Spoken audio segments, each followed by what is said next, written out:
the valve seals in the head that we bought on eBay, of course, are bad. So we are currently going through the head.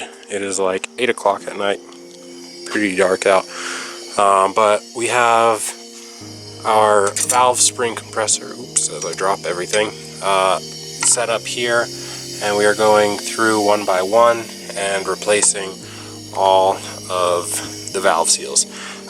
So I have some over here that I can show you, and those guys are trashed. They've got as much oil on the outside as they do on the inside, or they have as much oil on the inside as they do the outside, I should say. So it was puff and smoke, just running really rough because it's burning so much oil. I was burning about a quart of oil every, we'll say like 4 days. I would probably have to top it up, especially when I would go on like a long cruise around town. I would have to top it up every 4 days, by like a quart or more. And yeah, time to put some fresh seals in. So I've done everyone except for one of the exhaust seals, and I can show you what it looks like compared to one of the other seals. Here is that new exhaust seal, and I think they used both the intake and exhaust. They're like the same thing, but as you can see, the hole on the old seal is just hogged out like crazy big, and yeah, they're trashed. So there's oil all up in the inside. They were not sealing anything. The oil is just leaking into the engine and burning and causing the car to run really, really weird. So anyway, we are replacing them, and I didn't really film the process just because,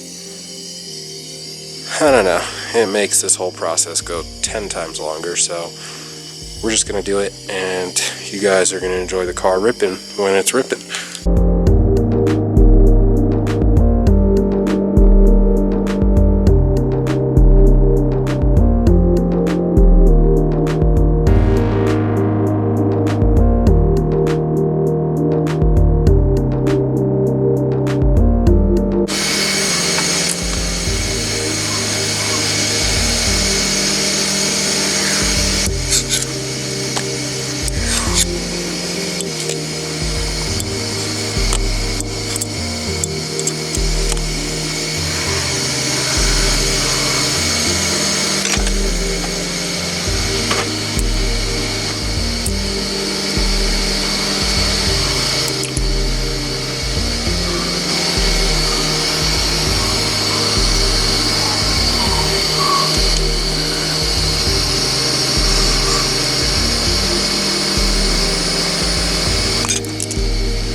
Alright, so here is the old valve seal, and these are exhaust. So this valve here leads to that runner right there, so exhaust.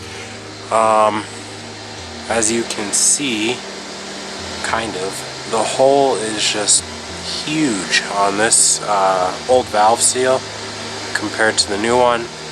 These are Tectonics tuning. Hopefully they last a little bit longer than these ones did. It was about 2 years ago that I put this head in, I believe, something like that. But yeah, that is basically what the valve seal looks like. It's just letting oil right past. Doesn't have a good seal on the valve, obviously, and we're having to replace it. So I'm gonna finish this up. We pulled the cam out, took the cam gear off so we didn't break the cam position sensor, and yeah, all this stuff came out. Kept it in order pretty good. The biggest hassle was probably the fact that I had to take the timing belt off, but it's not too bad to get back on. I'm just gonna get it back together and see you guys then. Alright, so we'll put the keeper back in. Get this guy lined up.